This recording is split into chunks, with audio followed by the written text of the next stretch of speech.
열왕기상입니다. 열왕기상 19장 1절에서 7절 우리 같이 보겠습니다. 열왕기상 19장 1절에서 7절입니다. 합독하겠습니다. 아합이 엘리야가 행한 모든 일과 그가 어떻게 모든 선지자를 칼로 죽였는지를 이세벨에게 말하니 이세벨이 사신을 엘리야에게 보내어 이르되 내가 내일 이맘때에는 반드시 내 생명을 저 사람들 중 한 사람의 생명과 같게 하리라. 그렇게 하지 아니하면 신들이 내게 벌 벌을 내림이 마땅하니라 한지라. 그가 이 형편을 보고 일어나 자기의 생명을 위해 도망하여 유다에 속한 브엘세바에 이르러 자기의 사환을 그곳에 머물게 하고 자기 자신은 광야로 들어가 하룻길쯤 가서 한 로뎀나무 아래에 앉아서 자기가 죽기를 원하여 이르되 여호와여 넉넉하오니 지금 내 생명을 거두어 주시옵소서. 나는 내 조상들보다 낫지 못하니이다 하고 로뎀나무 아래에 누워 자더니 천사가 그를 어루만지며 그에게 이르되 일어나서 먹으라 하는지라. 본즉 머리맡에 숯불에 구운 떡과 한 병 물이 있더라. 이에 먹고 마시고 다시 누웠더니 여호와의 천사가 또다시 와서 어루만지며 이르되 일어나 먹으라. 내가 갈 길을 다 가지 못할까 하노라 하는지라. 아멘. 오늘 무너졌어도 끝은 아닙니다. 끝은 아니다 라는 제목으로 열왕기상 19장 1절에서 7절 같이 살펴보도록 하겠습니다. 여러분, 성경에 여러 사람들이 등장하잖아요. 그렇죠? 여러 사람들이 등장을 하는데요. 성경의 인물들은 굉장히 입체적이에요. 성경은 인물을 묘사할 때 굉장히 입체적으로 묘사합니다. 이건 뭐냐면요. 하나님이 한 인격을 통째로 들어서 말씀의 도구이며 시대를 이끌어가는 사람으로 쓰신다라는 거예요. 그의 입체적인 인격이 다 드러나도록 상황을 배치하시고 때때로 낙심하게 하시고 그 낙심된 상태에서 이기게 하시며 나아가게 하신다라는 것이죠. 그래서 우리가 만화를 볼 때에 만화 주인공은 어때요? 만화의 주인공의 캐릭터는요 굉장히 단편적이에요. 즐거울 때 웃고요. 그가 가지고 있는 어두움이나 다른 모습이 보이지 않습니다. 그건 굉장히 단편적인 모습만 보여주는 것이죠. 그래서 즐거운 모습으로만 비춰지게 하는 것이에요. 근데 성경은 다르다라는 거예요. 선지자들도 굉장히 다양합니다. 굉장히 특색 있는 선지자들이 있는데 그 중에서 성격적으로 입체적이다라고 하는 사람들은 저는 한 3명 정도 쉽게 말할 수 있을 것 같아요. 먼저는요. 아주 대표적인 사람 요나입니다. 성경 4장에 등장을 하는데 겨우 4장인데 거의 주인공급이죠. 엄청나게 임팩트가 있습니다.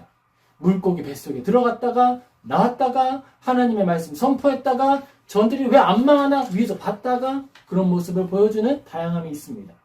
또 하나의 사람은 우리가 오늘 보는 엘리야입니다. 엘리야도 굉장히 다양하죠. 또 하나의 사람이 있어요. 엘리야가 강한 성품의 사람이라고 한다면 또 하나의 사람은 예레미야입니다.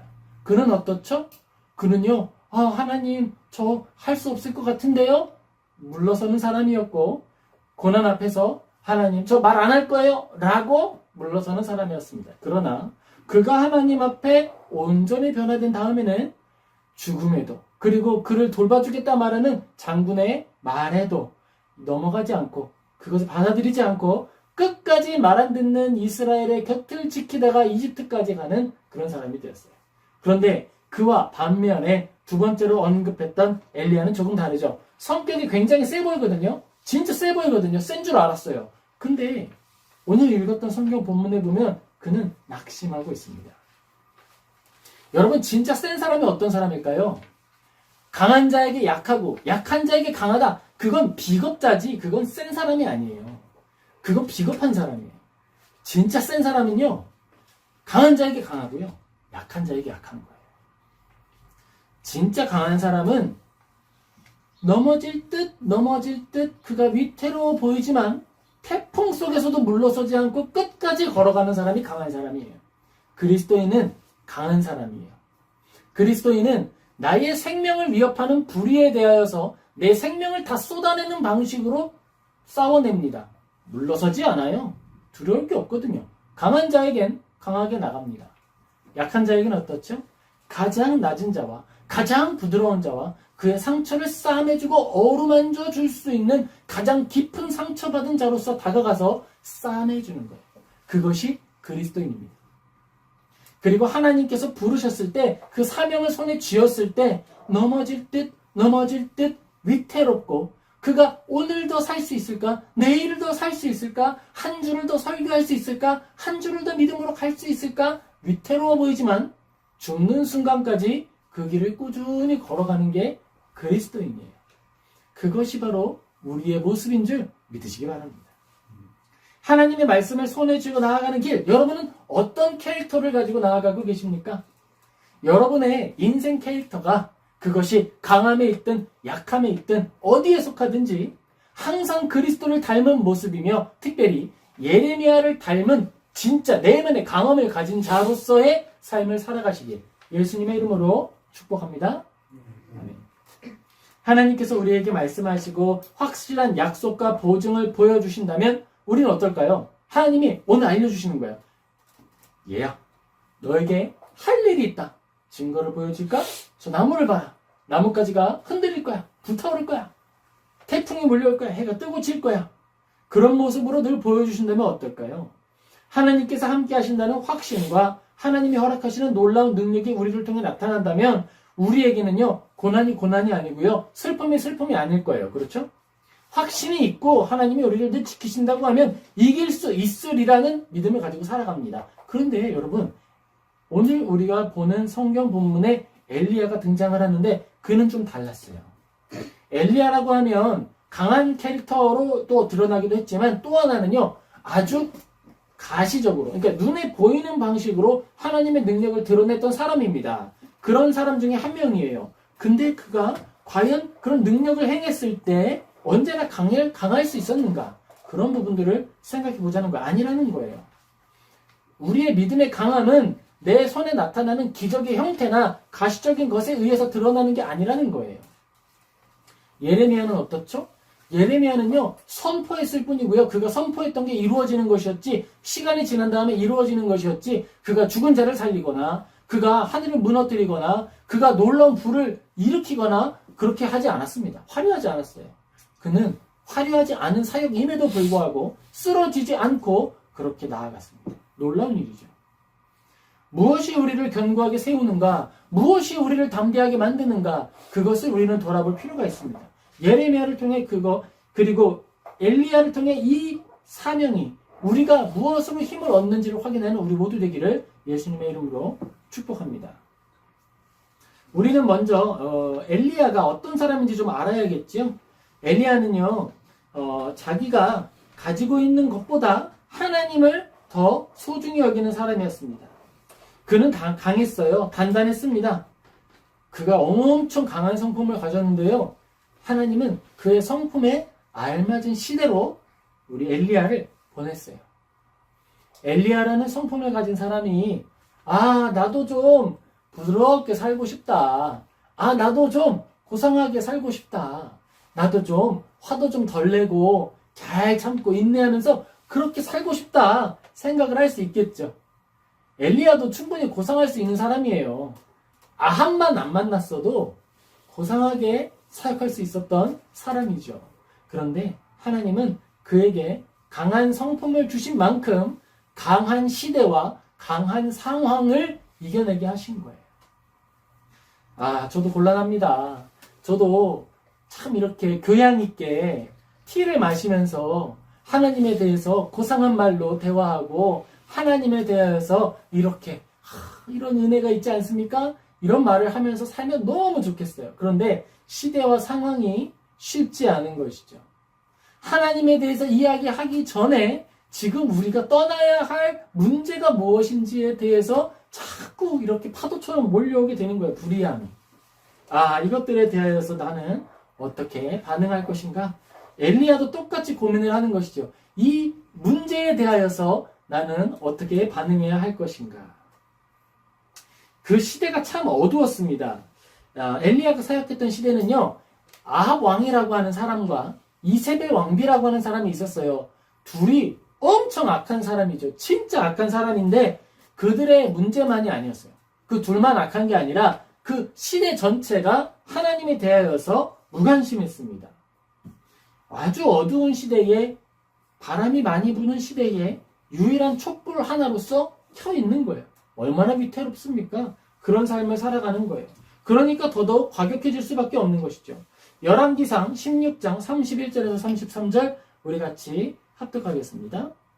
느밧의 아들 여로보암의 죄를 따라 행하는 것을 오히려 가볍게 여기며 시돈 사람의 왕 엣바알의 딸 이세벨을 아내로 삼고 가서 바알을 섬겨 예배하고 사마리아에 건축한 바알의 신전 안에 바알을 위하여 제단을 쌓으며 또 아세라상을 만들었으니 그는 그 이전에 이스라엘의 모든 왕보다 심히 이스라엘 하나님 여호와를 노하시게 하였더라. 성경에 써있죠.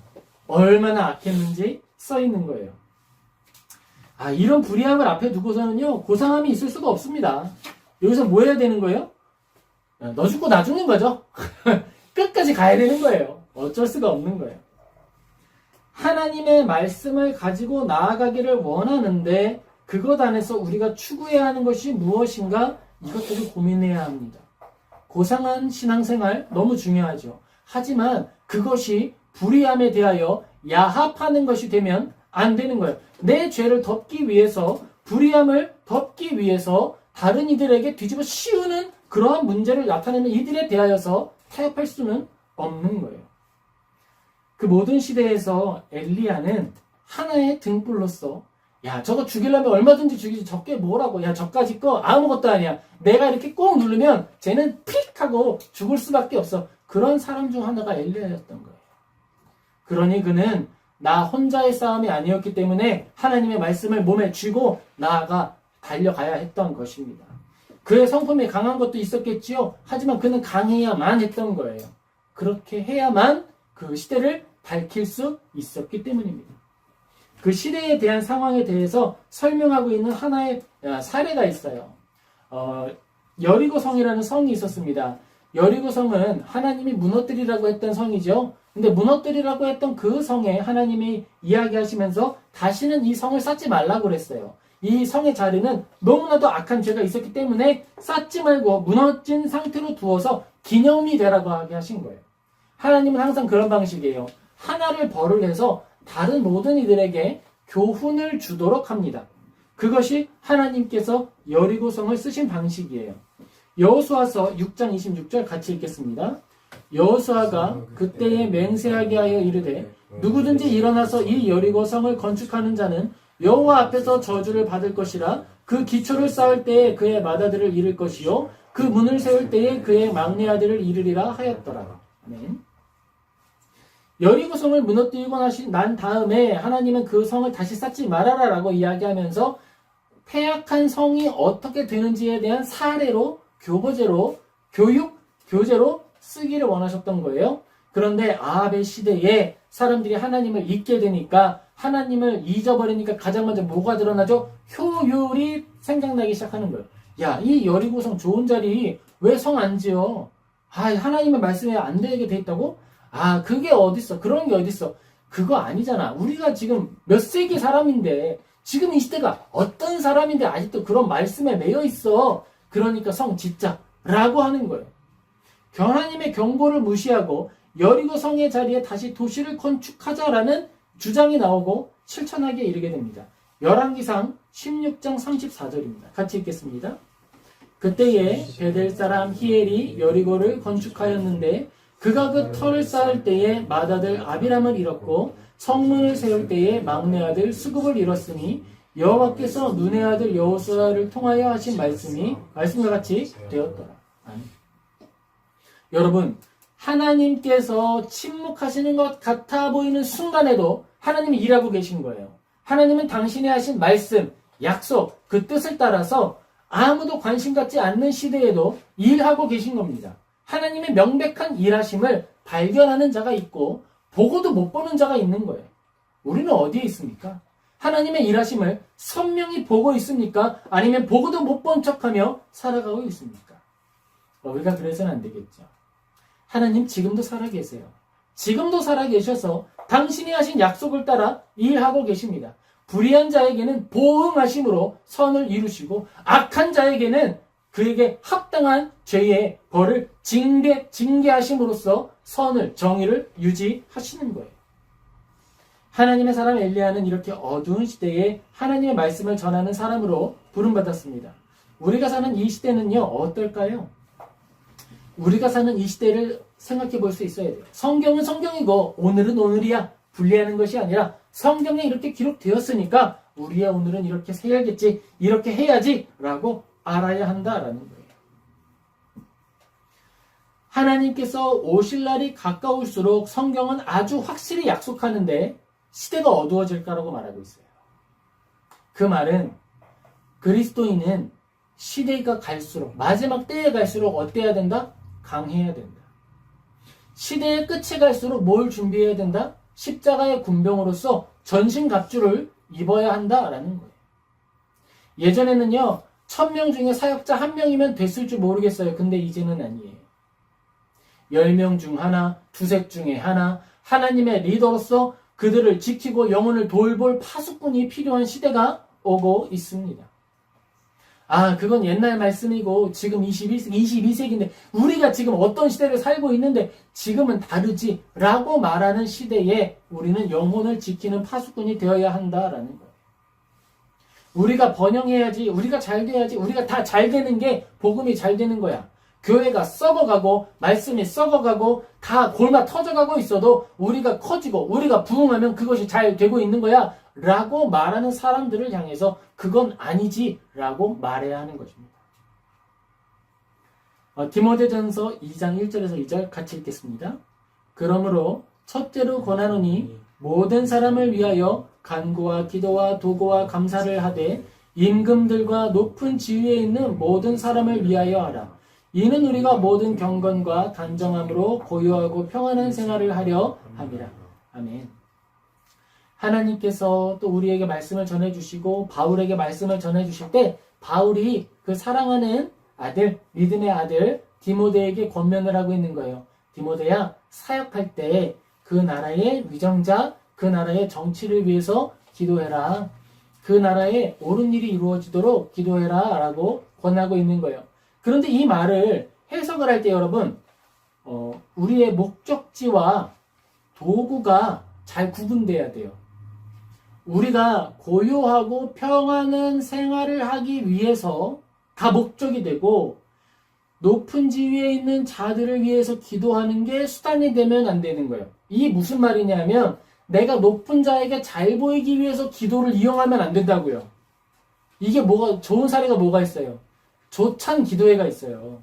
정치인들을 아침에 초대해가지고 그들에게 기도해 주는 거야. 그들이 선하건 악하건 어떤 의도를 가지고 있건 그들을 위해 기도해 주는 거야. 뭐 하는 거예요?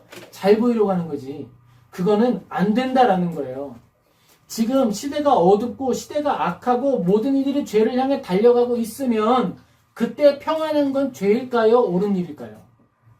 지금 유대인들이 끌려가서 가스실에서 죽고 있고 우리의 이웃이 억울하게 끌려가서 돌 맞아 죽고 있고 우리의 믿음의 사람들이 지금 신음하고 아파하고 있어요. 그런데 나는 좋아. 나는 잘 됐어. 나는 평안해. 나는 고요해. 그러면 나는 어디에 있는 거예요?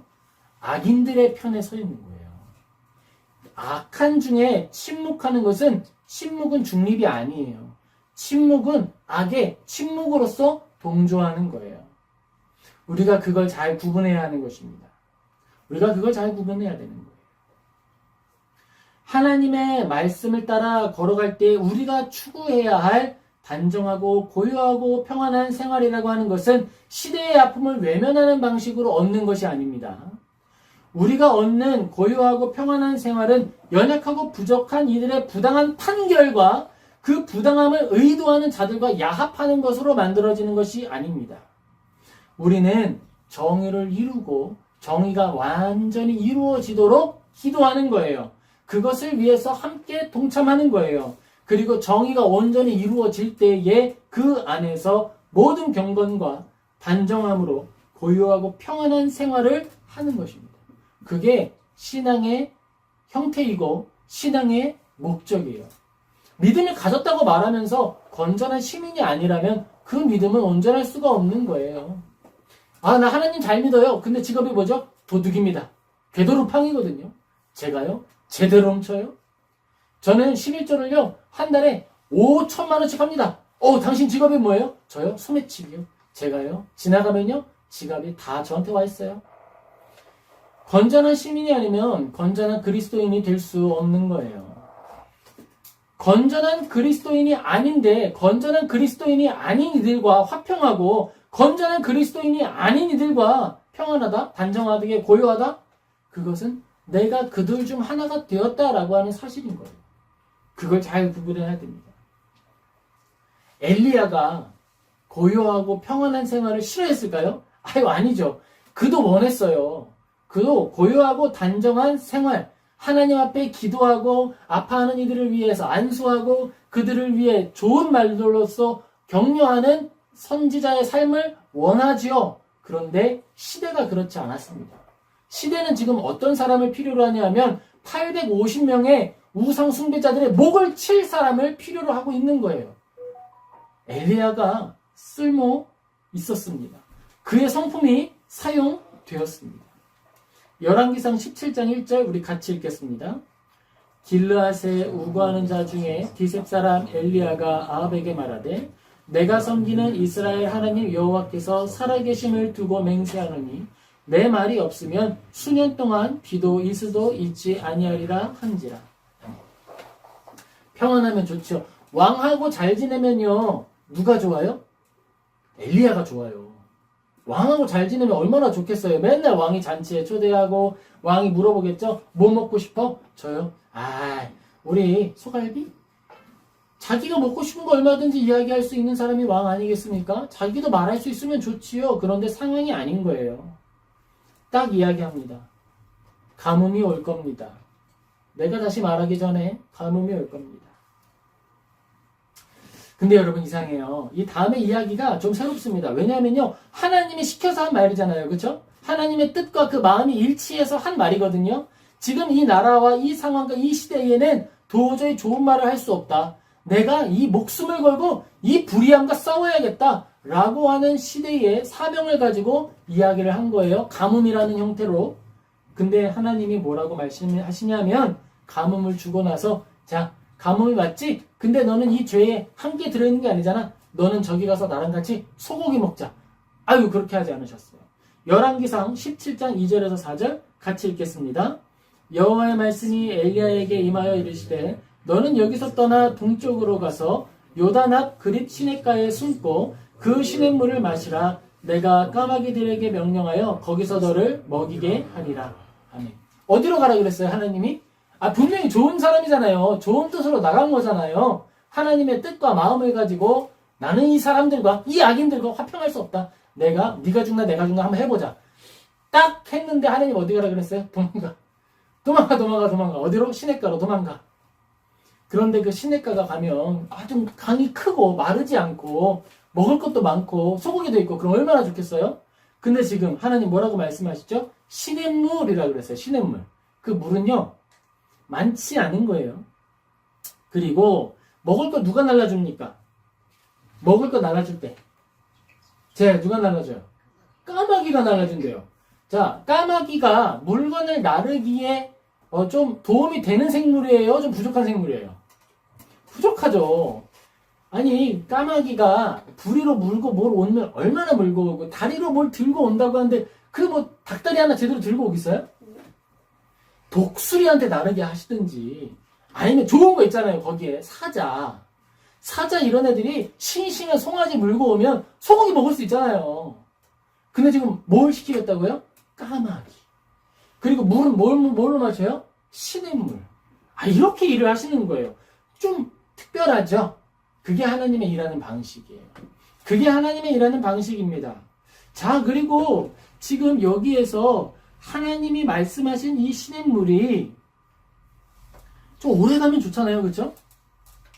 하나님은 광야를 걸어갈 때 광야 40년 동안에 굴러가는 돌, 그 바위에서 물이 샘솟게 해서 40만 명을 물을 먹게 하신 분이었어요. 사람뿐만 아니라 그들이 이끌던 짐승까지도 먹게 하셨던 분이었습니다. 그런데 시냇물을 먹으라 하신 거예요. 그런데 그 시냇물이 또 어떻게 됐어요? 말랐어요. 말라가지고 먹을 것도 없게 됐어요. 그 다음에 하나님이 뭐라고 말씀하시냐면 다 말랐네. 이제 이동하자. 내가 또 좋은데 준비해놨어. 내가 다 준비해놨어. 가자. 그래서 어디로 가요? 열왕기상 19장. 죄송합니다. 열왕기상 17장 9절 우리 같이 읽겠습니다. 너는 일어나 시돈에 속한 사르밧으로 가서 거기 머물라. 내가 그곳에 과부에게 명령하여 내게 음식을 주게 하였느니라. 야, 물 다 떨어졌어? 내가 준비해놨어. 다 준비해놨어. 내가 다 준비해놨으니까 가서 너는 먹기만 하면 돼. 이런 거죠. 부모님이 퇴근을 늦게 하시는 거예요. 그래서 어머니한테 전화를 했죠. 엄마 언제 와요? 나 배고파요. 그래? 배고파? 내가 슈퍼마켓에 얘기해놨어. 가서 먹으면 돼. 그래요? 알겠어요? 그리고 가는 거예요. 쫄래쫄래 갔죠? 갔는데요. 어떻게 됐어요? 그가 과부여도 부자였다면, 그의 집에 먹을 게 많았다면, 그가 가진 것이 풍족했다면 얼마나 좋았을까요? 먹고 싶은 것도 이야기하고 소고기도 같이 먹고, 그럼 얼마나 좋았을까요? 근데 지금 어떤 사람을 만나게 됐냐 하면 같이 읽겠습니다. 열왕기상 17장 12절입니다. 그가 이르되 당신의 하나님 여호와께서 살아계심을 두고 맹세하노니 나는 떡이 없고 다만 통에 가루 한 움큼과 병에 기름 조금뿐이라. 내가 나뭇가지 둘을 주워다가 나와 아들을 위하여 음식을 만들어 먹고 그 후에는 죽으리라. 아니 하나님 지금 부유한 사람에게 나를 소개해 주시고 그 사람과 함께 사역을 하게 하셨으면 너무너무 좋았을 텐데, 나도 지금 배고파 죽겠는데 밥 얻어 먹으러 갔더니 하나님이 다 준비해놨어. 가서 달라고만 하면 돼. 너 가서 먹기만 하면 돼. 그래서 갔더니 그분이 지금 어떤 상황이라고요? 당신의 하나님이 살아계심을 두고 제가 지금 이야기하는데요. 저 떡 없어요 지금. 지금 내가 있는 거요? 밀가루 한 움큼. 한 주먹. 밀가루 한 주먹. 그거는 빵으로 하면 빵 요만큼 나와요. 이만큼. 이거 만들어가지고 어떻게 하려고 그랬어요? 나 먹고 내 아들도 있거든요. 내 아들하고 먹고 죽으려고 했어요. 아니 하나님 지금 여기에서 가면은 저 같으면요. 아닙니다. 저는 굶겠습니다. 드십시오. 안 그랬을 거예요. 저 민폐 끼치는 거 진짜 싫어하거든요. 믿음이 대단하죠? 엘리야 뭐라 그래요? 그거 주세요. 그거 주세요. 내가 먹을게요. 그거 내 거예요. 놔주세요. 근데 이건 엘리야가 이상한 게 아니고요. 엘리야가 뭘 가지고 있는 거예요? 하나님을 믿는 거예요. 자, 엘리야가 요 과부 만나기 직전에 어디 갔다 왔어요? 과부 만나기 직전에 시냇가에 가서 누가 먹여주는 거 먹었어요? 까마귀가 먹여주는 거 먹고 살았어요. 그러니까 여기서 이거 같이 먹고 난 다음에는 까마귀가 또 오려나? 아니면은 시냇물을 또 찾아주시려나? 하나님을 신뢰할 준비가 돼 있는 거죠.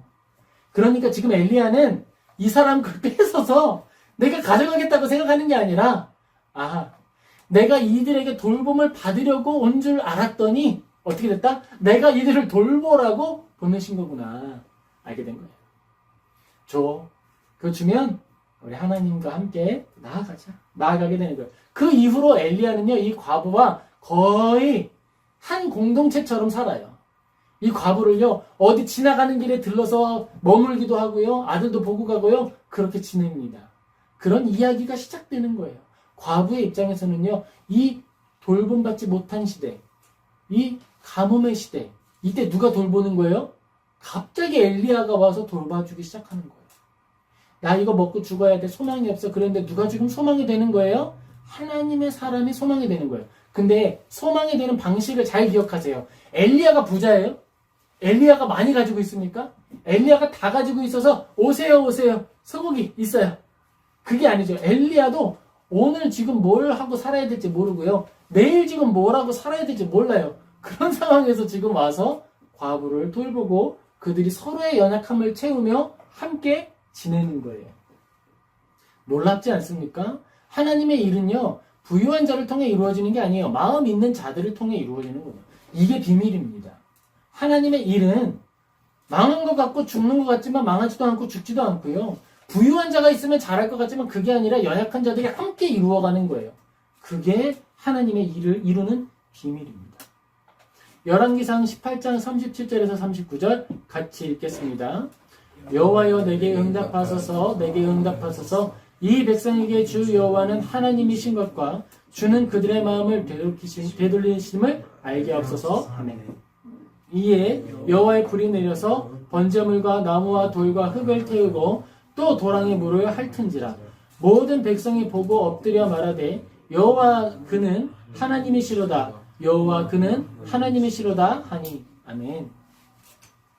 하나님의 능력이 나타나는 자리, 하나님과 함께 걸어가는 자리, 이 영광의 일을 이루는 자리, 그 자리는요 연약한 이들과 함께 걷는 걸음이었고 내일 무엇을 얻고 내가 내일 어떻게 살 것인지 모르는 자리였어요. 영광만 보고 영광스러운 일만 이루고 나는 잘되기만 하는 것을 통해 일을 이루는 것이 아니라 시냇물에 가서 까마귀가 주는 거 갖다 먹고 그리고 과부한테 가서 과부가 마지막 가지고 있었던 밀가루 한 줌 먹고 그들과 함께 또 살아가고 또 살아가며 하나님의 은혜를 누리는 것. 아까 우리 밀가루랑 기름 이야기했죠? 하나님이 어떤 기적을 베풀어 주셨을까요? 마지막 빵가루를 하나님께 드리고 마지막 밀가루를 하나님께 드리고 마지막 기름을 하나님께 드렸더니 그게 마르지 않았습니다. 풍족하게 먹고 마르지 않았습니다. 그것이 부족한 것 같고 그것이 우리에게 충분치 않은 것 같으나 아닙니다. 하나님은 과부의 2랩돈으로 풍성케 하시는 분이고 어린아이의 물고기와 떡을 가지고도 5,000명을 먹이시는 분인 거예요. 하나님은 마음을 보시고 그의 마음으로 일하시는 분이시지 하나님은 능력을 보고 그의 유능함을 통해 일하는 분이 아니십니다. 엘리야는 이제 850명의 우상 숭배자들과 싸우기 위해 나아갑니다. 850대 1이에요. 우리가 유명한 대사에 있었죠. 내가 몇 대 몇을 이긴다고요? 16대 1을 이긴다고. 야, 다들 16명? 문제없어. 그런데 지금 엘리야는 몇 대 몇으로 싸우고 있는 거예요? 850대 1이에요. 이건요, 거의 영화배우 아닙니까? 장난 아니죠? 누구도 엘리야를 이길 수 없어요. 450명은 바알의 제사장이고, 나머지 400명은 아세라를 섬기는 제사장이었습니다. 숫자로 경쟁이 안 되죠. 또 뭐로 경쟁이 안 될까요?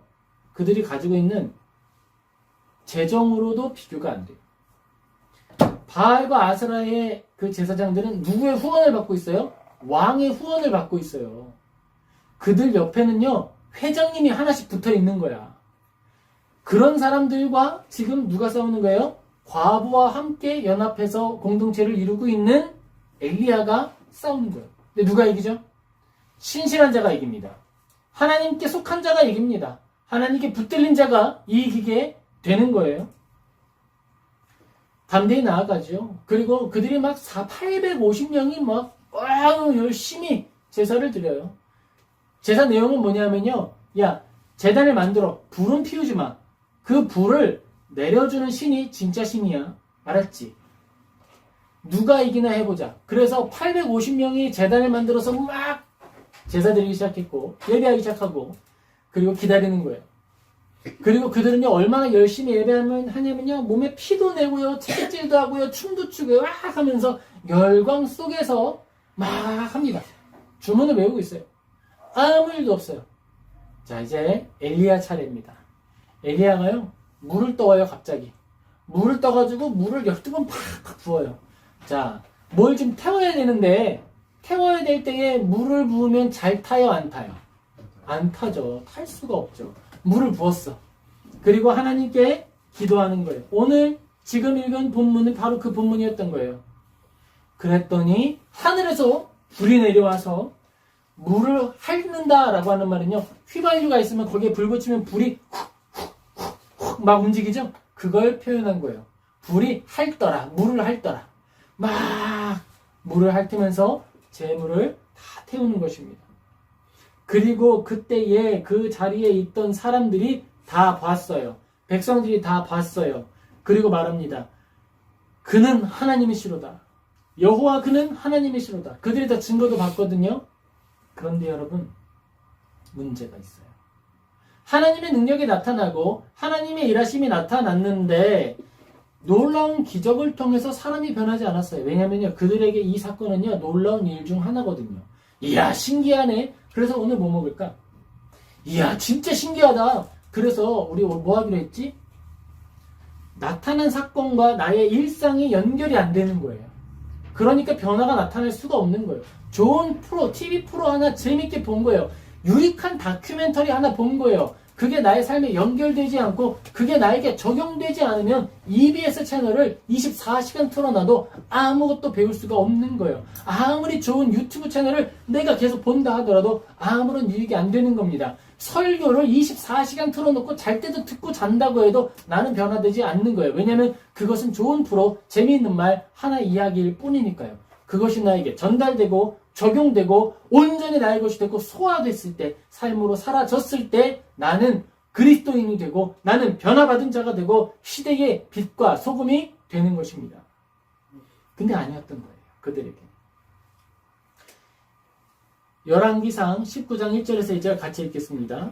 아합이 엘리야가 행한 모든 일과 그가 어떻게 모든 선지자를 칼로 죽였는지를 이세벨에게 말하니 이세벨이 사신을 엘리야에게 보내어 이르되 내가 내일 이맘때에는 반드시 내 생명을 저 사람들 중 한 사람의 생명과 같게 하리라.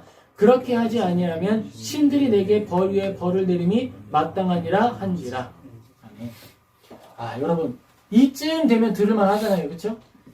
850명하고 싸워서 이겼고 하나님이 불 내려주신다는 사실도 보여줬고 이미 그 앞에도 기적은 많이 행했거든요. 이 정도면 믿을만 하잖아요. 그런데 이세벨이 얼마나 악한 인간이었는지 말하는 거예요. 그래, 그건 그거고 내일 되면 엘리야 너는 네가 죽인 저 사람들 중 하나처럼 될 거다 라고 이야기하는 거예요. 그러니까 엘리야는요 850명하고 싸울 때도 겁먹지 않았거든요. 두렵지 않았어요. 싸웠어요. 근데 지금 이 말을 듣고 난 이후에 마음이 흔들립니다. 이걸 우리가 잘 기억해야 돼요. 사역자가 믿음을 가지고 우리가 어떤 일을 행할 때, 여러분이 신념을 가지고 선한 일들을 행할 때, 그때에 언제 가장 힘이 빠지는가라는 거예요. 사역이 힘있게 이루어지고 내가 그것을 섬기고 그때는요 잠을 한두 시간밖에 못 자고 아무것도 먹지 못해도 힘이 나요. 막 활력이 있어요. 야, 일이 된다, 하나님이 하신다, 막 일이 되면 하고 싶고 신이 나고 즐겁습니다. 지치지 않아요. 절대 지치지 않습니다. 근데 진짜 기력이 빠지는 것은요 그 모든 것을 감당한 후에 변화가 없는 거예요. 시대가 그대로 어두운 것이고 악이 그대로 득세하고 있는 거예요. 바로 그때 믿음이 크게 흔들리게 됩니다. 엘리야가 이때 휘청거리는 거예요. 아니 이 정도로 했는데도 안 된다고? 휘청. 이거 뒷목이야. 휘청. 우리가 이 모습을 보면서 잘 기억해야 돼요. 우리 믿음의 사역은요 긴 호흡이에요. 긴 호흡. 한 번에 이기고 영화처럼 빠바밤 그러므로 끝 엔딩 크레딧 올라가고 행복하게 살았답니다 가 아니고 우리의 인생 역사와 믿음의 걸음은 우리의 여정은 리얼이에요. 진짜예요. 그리고 장기전입니다. 마라톤이에요. 열왕기상 19장 4절 같이 읽겠습니다. 자기 자신은 광야로 들어가 하루 길쯤 가서 한 로뎀나무 아래에 앉아서 자기가 죽기를 원하여 이르되 여호와여 넉넉하오니 지금 내 생명을 거두시옵소서. 나는 내 조상들보다 낫지 못하니이다 하고 엘리야는 이야기하는 거죠. 내가 이 정도로 능력을 가지고 있었고 이런 성품을 가지고 강하게 아합과도 격돌할 수 있을 정도의 성품인데 나는 뭔가 이룰 줄 알았는데 우리의 조상 선지자들은 못했지만 나는 뭐 좀 할 줄 알았는데 나 그분들의 발끝도 못 따라가요. 나 그들 중 하나예요. 그냥 아무것도 아닙니다. 그러니까 뭐 했다고? 죽여주세요. 됐어요. 하나님 그만하겠습니다. 됐어요. 죽여주세요. 이 더러운 시대, 이 더러운 사역 나 못하겠습니다. 하나님 저 데려가세요. 이야기하고 있는 거예요. 하나님이 아시죠. 하나님이 그 마음 다 아시죠. 그런데 그거 아십니까? 부른 사람이 우리를 부른 존재가 하나님이시다라는 거예요. 엘리야가 되도록 부른 존재가 하나님이시다라는 거예요. 그의 능력이 유능하고 잘 이루어지고 아합을 변화시키고 이세벨을 회개시키면 그가 유능하고 쓸모있는 사람이고 아합을 회개 못 시키고 이세벨을 회개 못 시키면 쓸모없는 존재다가 아니고 살아있는 것만으로 그들에게 저항하는 것만으로 빛을 드러내 걸어가는 것만으로 가치 있다라는 거예요. 의미 있다라는 거예요. 너는 내 사람이다라는 거예요. 너는 너의 역할을 하고 있다라고 하나님이 이야기하고 계신다라는 거예요. 열왕기상 19장 5절에서 7절 같이 읽겠습니다. 로뎀나무 아래에 누워 자더니 천사가 그를 어루만지며 그에게 이르되 일어나서 먹으라 하는지라. 본즉 머리맡에 숯불에 구운 떡과 한 병 물이 있더라. 이에 먹고 마시고 다시 누웠더니 여호와의 천사가 또 다시 와서 어루만지며 이르되 일어나 먹으라. 내가 갈 길을 다 가지 못할까 하노라 하는지라. 아멘. 사랑하는 성도 여러분, 우리 인생의 비밀 하나 알려주겠습니다. 우리 사역의 비밀 하나 알려드리겠습니다. 우리의 인생의 비밀, 사역의 비밀은요, 우리는 물방울이다 라는 거예요. 기억하세요. 하나님, 저는 고압 호수의 물이기 때문에 쫙 닿으면 즉시 구멍이 뚫립니다. 아니에요. 우리는요, 천장에서 떨어지는 물방울이에요. 우리가 한번 뭔가를 잘해서 탁 하고 물방울을 떨어뜨린다 해도요, 변화 안 생겨요. 2번 탁 한다 해도요, 변화 안 생깁니다. 공부도 그렇죠. 내가 오늘 한번 10시간 공부한다 그래서 이후에 공부 한 번도 안 해도 되는 게 아니에요. 공부는 하루 1시간, 하루 2시간 꾸준히 하는 거예요. 꾸준히. 사역도 마찬가지. 하나님 앞에서 꾸준히 하는 거예요. 그 일을 계속해 가는 거예요. 멈추지 않는 거예요. 그러면 어떻게 되죠? 물이 툭툭툭 떨어질 때 바위에 계란이 닿는다 말하잖아요. 누가 말해요? 계란으로 바위치기라고 말하죠. 그거 진짜 효과 있는 거예요. 진짜 효과 있는 거예요. 근데 문제는 뭐예요? 한 번만 던지니까 문제인 거야. 계란으로 바위를 칠 때 어떻게 쳐야 되는 거예요? 언제까지 치는 거예요? 구멍이 뚫릴 때까지 계란을 던져야죠. 그거예요. 물방울이 떨어지는 것보다 계란 던지는 게 얼마나 세요. 물방울이 떨어지잖아요. 그 물방울이 계속 떨어지면 바위가 뚫려요, 여러분. 계란으로 바위치기도요, 물방울이 떨어지는 것처럼 꾸준히 해보세요. 그거 안 깨지겠냐고요. 안 쪼개지겠냐고요. 물방울보다 단단한데? 이미 그 계란은 물방울보다 강력하고요, 물방울보다 유능해요. 우리가 그렇습니다. 우리 인생이 던져져서 저들에게 달려가면 저들의 권력과 저들이 가지고 있는 힘에 의해서 깨질 거라고요? 깨지겠죠. 나 혼자라면. 그런데 물방울과 같이 우리가 모두 달려가서 그곳에서 깨지고 그곳에서 나아가고 그곳 지점을 두드리면 어떻게 되는 것이죠? 두드리면 열어주시는 거예요. 하나님께서. 그게 우리의 사역이에요. 그게 우리의 인생입니다. 나는 공부 못해. 그러니까 안 해가 아니고 내 공부 실력이 물방울 떨어지는 것밖에 안 돼요. 내 집중력은 그거밖에 안 돼. 툭툭툭 떨어지는 그거밖에 안 돼. 그러면 그 툭툭툭 떨어지는 집중력을 가지고 하는 거예요. 나는 사역이 화려하지 않아. 나는 정말 사역 못해. 근데 그걸 뚝뚝뚝 계속 하는 거예요. 언제까지? 맡긴 그 자리가 뚫려 나갈 때까지 하는 거예요. 엘리야에게 하나님이 그걸 알려주시는 거예요. 야, 너는 한 번 부딪힌 거잖아. 이제 물방울이 떨어지기 시작한 거라니까? 그걸 계속 하는 거야. 그걸 누가 제일 잘했어요? 예레미야가 그걸 기가 막히게 했습니다. 예레미야는요, 맨날 설교해요. 맨날 선포합니다. 하나님의 말씀이 당신들은 옳지 않다고 합니다. 그걸 가지고요, 우물 속에 집어넣고요, 핍박해도요, 또 얘기하는 거예요. 그건 옳지 않습니다. 또 집어넣는 거예요. 또 얘기해. 나도 알아. 이제 엘리야도 하도 당하니까 알아. 당신들 내 말 안 들을 거예요. 그런데 얘기해 줄게요. 근데 여러분 이집트 가면 안 돼요? 또 가. 또 핍박당해. 그래도 얘기해요. 안 들을 걸 알아도 얘기하는 거고요. 그들이 그걸 싫어할 걸 알아도 얘기하는 거예요. 그렇게 우리는 살아가는 거예요. 시대가 우리를 무너뜨린다고요? 아니요. 여러분, 비버는 포기하지 않아요. 왜죠? 비버는 비버의 존재 가치가 댐을 만드는 거예요. 댐을 만들어, 열심히. 그리고 할 일을 잃어버리는 게 아니라 누가 무너뜨려? 그러면 신나는 거예요. 야, 댐 다시 만들 수 있어? 오히려 좋아. 우리는 그런 거예요. 사역자는 그런 거예요. 야, 너희들이 내 삶을 무너뜨려? 오히려 좋아. 다시 시작해. 하나님과 더 동행할 수 있겠네? 오히려 좋아. 우리는 그렇게 나아가는 사람들입니다. 믿음을 가지고 나아갈 때 하나님이 주시는 양식으로 힘을 얻읍시다. 요한복음 같이 읽겠습니다. 요한복음 21장 9절에서 10절입니다. 같이 읽을게요. 육지에 올라보니 숯불이 있는데 그 위에 생선이 놓였고 떡도 있더라. 예수께서 이르시되 지금 잡은 생선을 좀 가져오라 하시니. 아멘. 자, 처음에는요, 엘리야에게 음식 차려주실 때는요, 떡만 구웠어요. 그런데 엘리야가 뭘 좋아하죠? 고기 좋아하지. 아하, 다음엔 더 잘해줘야겠다. 근데 그 다음 기회가 왔죠. 그 다음 기회는 언제였어요? 예수님이 십자가에 달려 죽으셨을 때 제자들 12명 있는 거 그거 한 줌단. 그 사람들 다 도망갔어. 어디로 갔어? 빨개 벗고 뛰어가기도 하고 예수님 모른다고 부인 3번 하기도 하고 다 도망가 버렸어요. 낚시하러 갔어요. 그때 누가 찾아가죠? 도망간 자리로 예수님이 십자가에 달려 죽으시기 바쁘셨던 우리 예수님이 부활하신 다음에 찾아가신 거예요. 손에 흉터 가지고 발에 흉터 가지고 옆구리에 창자국 가지고 그대로 가신 거예요. 가서 뭐 하시는 거예요? 떡 구워주시는 거예요. 떡 구워주죠. 이리 와. 밥 먹자. 밥 먹어야지. 떡 먹고 생선도 먹고 몇 마리 더 가져와. 같이 구워 먹자. 우리 이 길 계속 가자. 베드로 나 3번 부인했어? 그럼 어떻게 하면 돼? 3번 나 사랑한다고 말하면 되지.